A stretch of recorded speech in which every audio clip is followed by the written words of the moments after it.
Hey everyone, welcome back to Guerrilla Feminism. So I thought I would do another video because I haven't in a while, and actually use some makeup this time.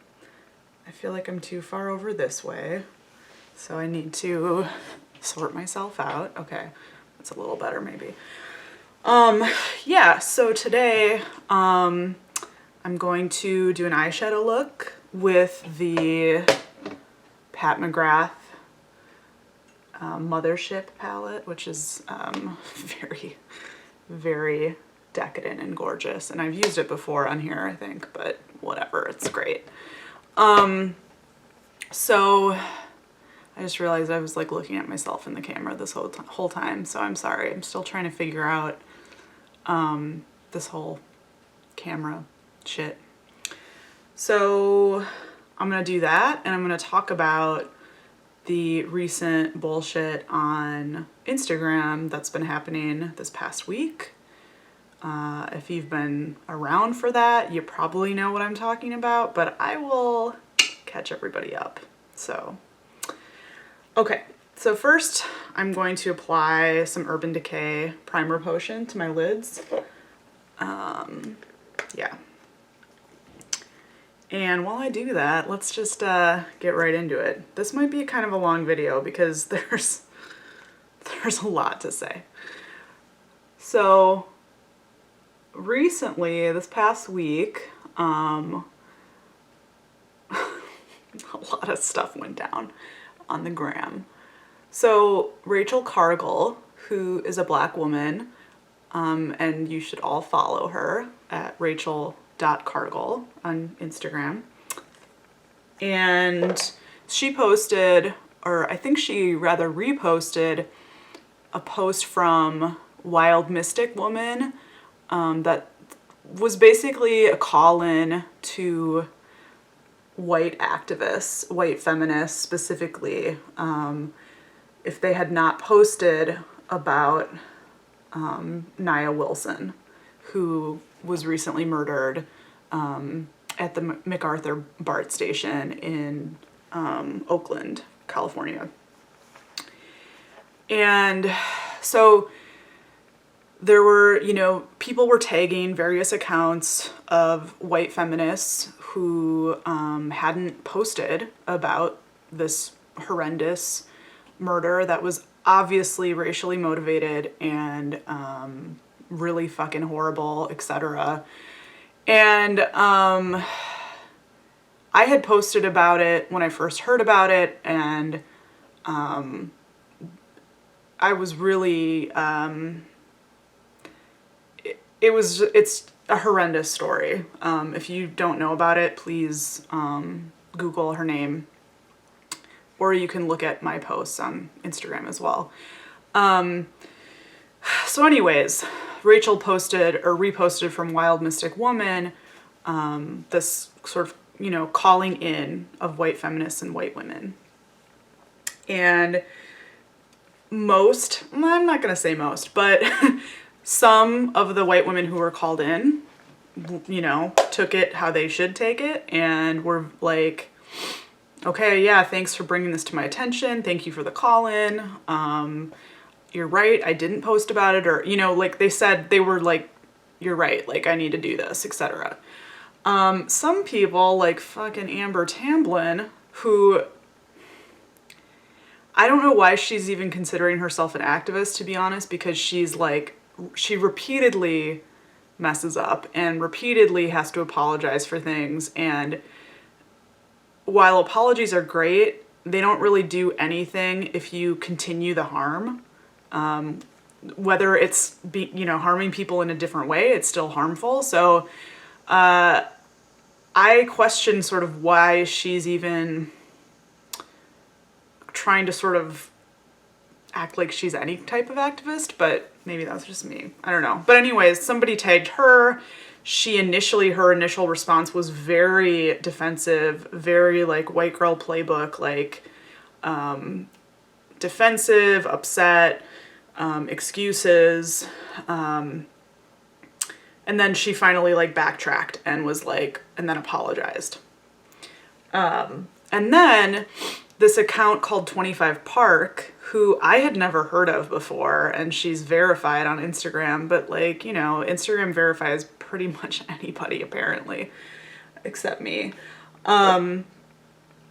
She's verified on Instagram, and her name's Allison. She's apparently a white socialite. I mean, she engages in performative activism, and she had at the time like 230K followers when this all started. And so somebody had tagged her in Rachel's post. Rachel didn't even tag her. Like one of 25 Park's followers had tagged her and like as like a, hey, you haven't posted about this yet, right? And this chick went off. Like she went off, and she's still going off. She got super defensive. She apparently initially, and I didn't see this part, but she initially was claiming to be like a social media like rep or something on her own page, and like claiming that like it wasn't her that was commenting, but it was like her social media assistant or something. And then like later it became clear that like no, it was her this whole time. So like yikes. And she was just like, she was so defensive. She started harassing Black women and women of color. She called a Black woman a roach. And then of course, typical like white girl playbook, she was like, I didn't know that that was a slur against Black women. And it's like, how do you not know that? I've known that for a long time, and I'm a white woman, and like, come on. And she just said like heinous things. She doxed some people. She called their work. She posted people's pictures of, you know, their families. It like horrendous, like bullying, which is comical since on her profile, she talks about how she's anti-bully. It's like, honey, come on. She was a mess. So I commented, you know, when I saw some stuff, I reached out to her a couple times and said, hey, like, if you want to chat about this, like, you and I can chat about this, white woman to white woman. Like, I will talk to you. I will explain this stuff to you, you know, etc. She, of course, didn't take me up on my request. I mean, I didn't really think she would, because she's too damn prideful and like ridiculous. But of course she didn't. Like there was a part of me that was like, maybe she will. I don't know. Of course she didn't. And yeah, so that's kind of like the general TLDR version, like of what transpired this past week. And then she was majorly harassing Rachel Cargill, and her followers were too, and they got one of Rachel's posts taken down, which it was a post that said, "You okay, sis?" And it was specifically for Black women and femmes to talk about, like, to grieve together and to talk about how they're feeling and like all of that stuff. And Instagram took it down because it was, you know, flagged and mass reported, right? Which is ridiculous. And they put it back up, but still, like, you know, damage is done, right? So that's kind of where it's at currently. Right now, 25 Park privatized their account. They are down several thousand followers, which I was happy to see. But like the fact that they still have like 228K followers, I'm like, really? And I will get into that more in a second, but I need to figure out. Oh, God, I don't know what to do for my base shadow color. I think I'm gonna have to go into, because I just realized all of these colors in this beautiful Pat McGrath palette are more shimmery, so I'm gonna go into Anastasia Beverly Hills Prism palette and use, I'm going to use Unity as sort of a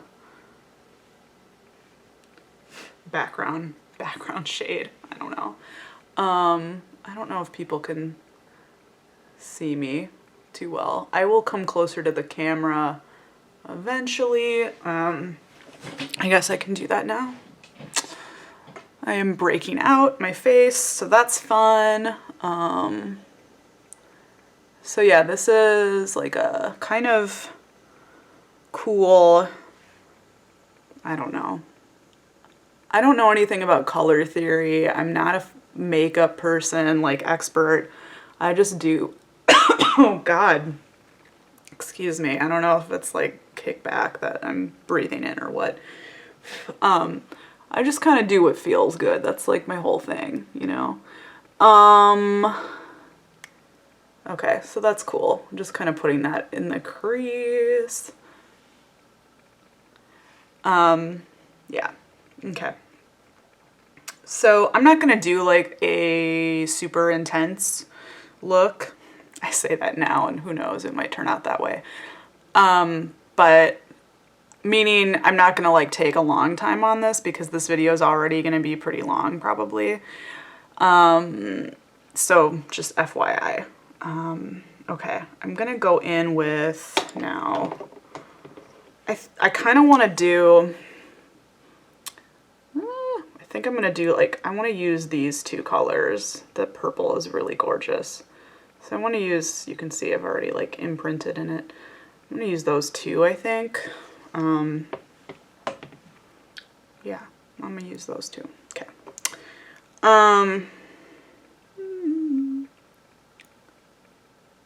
Gosh, I haven't done like an eyeshadow look in a while, so this could be really terrible. Just FYI.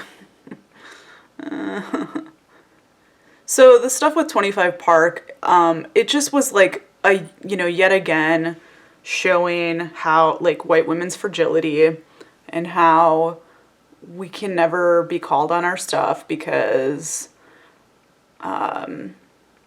just too damn fragile, right? Like this is like textbook what happens, like and so, and a lot of people used a lot of their time, emotional energy, and labor to try to talk some sense into this woman, and she refused to hear it. She kept tagging famous people too, like claiming she knew these people when it turned out that she actually doesn't know these people.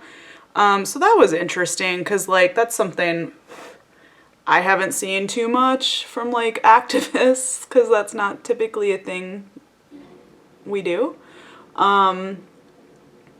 And she, a lot of her activism were like people are finally seeing too. It's like, it's obviously very conditional, meaning like she was apparently helping a black man who, was he on death row maybe, or I don't exactly know the story. Marcel, I think is his name. She was helping him initially with like legal counsel and things like that and trying to get him off of death row or out of prison. I don't know. I'm sorry. I don't remember the exact details. And she then posted this thing after all this shit happened that she herself created. She then posted this thing tagging him and saying, I'm sorry, I can't help you anymore because I'm just apparently like not good at this and blah, blah, blah. And everyone was just like, are you kidding me? Like, wow, lady, wow. Like, talk about, I mean, if that isn't conditional activism or conditional allyship, like, I don't know what else is, because that was heinous. And like, I mean, it's completely believable because this is, you know, it's not surprising, but it's horrendous still, you know? And yeah, so that was a mess. So this lighting is not super good. I'm trying to save up some money to get like a ring light or something, but this is what I have to work with. I will probably show you the finished look in different lighting, just FYI. So she did that, and that was really disgusting and gross, and she was continuing to post about the whole situation and like about how she was in the right. And that's like, anytime I see that kind of stuff, like I've been doing this like with Guerrilla Feminism stuff, it's been around for 7 years, so I've been like doing that, you know, I've been on social media for that long, if not longer, in activist spaces, online and offline. And anytime I see somebody, of course, it's like always white women, or white people too, and more generally, but white women, who do something fucked up, and then they continuously post about it and continuously post this narrative that they've created. It's so clear to me that they're doing that because they know that they're in the wrong deep down, but they can't admit it because they're too far gone into this, like, they've dug this hole too deep to actually, like, think they can get out of it. And so they need to commit extra hard to this lie that they're telling themselves. I mean, it's just like, I see that so freaking much, you know? And it's really disturbing, and it's something that it's like, you can just tell when you see people, like, after they've been called in or called out for something, and then they do some stuff like that. It's like, okay, we know why you're doing this, because you have a conscience, and you're choosing to ignore it, and you're choosing to ignore all of the thousands of people who have told you that what you did was wrong and harmful, and yet you are so committed to needing to be right that you don't give a shit. Like, we've all seen that. Okay, so now I'm gonna go in with, do I want to go in? Yeah, I think I do. This shade, pack it on here. I might use my finger actually, because with the shimmers it just kind of goes on better, I think.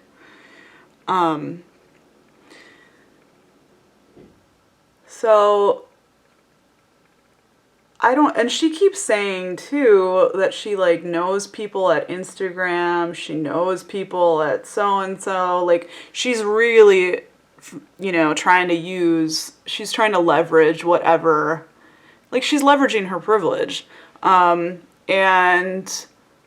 I actually don't think she really knows as many important people as she claims to know. I think a lot of that is her trying to act big and tough. But she's clearly dangerous, and clearly Instagram has yet to do anything, which is messed up, right? They now, I mean, it's interesting to watch this because several websites and news outlets have reported about, not specifically about 25 Park, but about how Instagram removed Rachel's post, checking in with women of color or femmes of color. And like Huffington Post, I think, did a write-up. Blavity did a write-up. Who else? A lot of, like, there's like 3 or 4 articles about what happened to Rachel's post disappearing. And it's like, so Instagram must have seen this stuff, and, you know, because they have, like, they did apologize to Layla, Wild Mystic Woman, for removing some of her posts, and like she screenshotted that and showed that on her Instagram today, or yesterday maybe.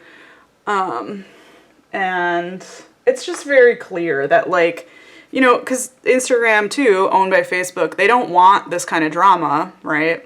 Drama. So they're gonna, like, you know, try to be like, hey, like, we're so sorry this happened. Like, but the problem with that too, like, it's great, but then, like, change your ways, Instagram, you know? Like, stop doing this. Stop silencing women of color. Like, I don't know. You know what I'm saying? Like, it just becomes this, like, again, with the apologies. Like, it's not, I don't know. It doesn't really help if you continue to do it, right? Like, so we'll have to see, like, what all transpires in the next week or so. But it's been such a mess, and I really feel for Rachel and Layla and just all of the, you know, black women and femmes and women of color and femmes of color who have to just put up with this shit day in and day out. It's not okay. And we as white women really need to collect each other and do the work. And even if it feels scary to us, you know, like, we have to do it. We can't, if you're going to commit yourself to anti-oppression work, you have to actually do stuff. You can't just, like, sit back and rest on your passivity and, you know, not do anything. Because then you're not actually committed to anti-oppression work. You're just, like, again, that's performative activism. You're just kind of like, well, I'll do this much, but I'm not going to do that much. Like, that's conditional, and it's performative, and it's gross. So, like, you have to actually do things, even if they scare you, even if they feel uncomfortable, especially if they feel uncomfortable. Like, we as white women we need to get out of our comfort, you know?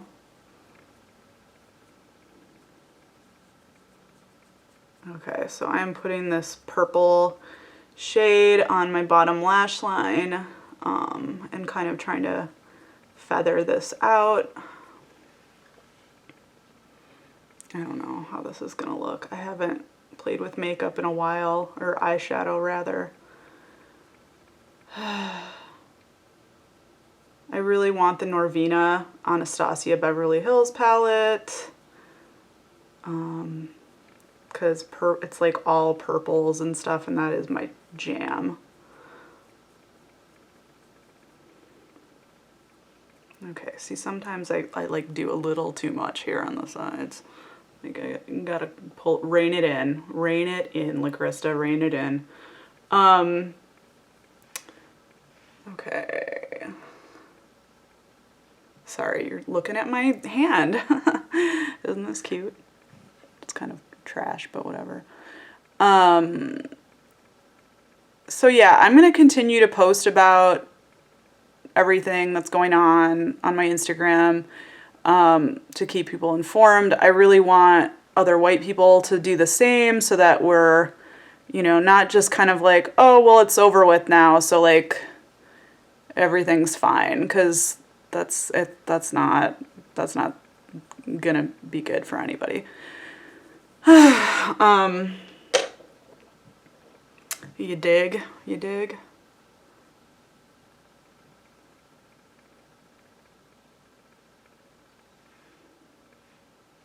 That's pretty decent. I don't know. You know, I'm like, sometimes I get really into playing with makeup, and other times I'm just like, like, I don't wanna, you know? I mean, I do, but it's like, sometimes it just feels kind of like too much work, you know? And I'm not always interested in putting on a full face. So yeah, but this is fine. This'll do. So I'll list everything that I used below in case people are interested. Okay, I'm going to use Benefit Frosty, which this is really old. I don't recommend keeping makeup this old. I should probably get a new one. Do they even make this anymore? I don't know. But, you know, capitalism. Like, if it's not giving me a rash or breaking me out, then I kind of hang on to it because I don't have the money to just be like buying makeup left and right. I would love to, and I don't get sent PR packages or anything, so I'm not getting any of this for free. So again, I would love that, but it's not happening. So I have to kind of hang on to what I have, my makeup that I have, you know, until I use it all. So whatever. Please nobody lecture me about that in the comments because come on. Poor culture. It's a thing. So I'm gonna then, I think I'm done with the eyeshadow. I'm gonna use Rihanna's, well, Fenty Beauty's liquid liner. I'm gonna do that off camera because I don't know. It's hard for me to do liquid liner on camera, okay? So I'll be right back. So this is the final look. I don't know how well you can see that. This lighting is pretty bad. Yeah. Anyways, try not to be horrible, okay? Is the whole baseline of this video. And if you're white, like, use your damn privilege, you know? And constantly be working on checking your privilege, understanding your privilege, investigating it, excavating it, all of those things. And listen to Black women and femmes, always. All right, I am gonna go, and I don't know, probably have to moderate some horrible Instagram comments, so bye, thanks for watching.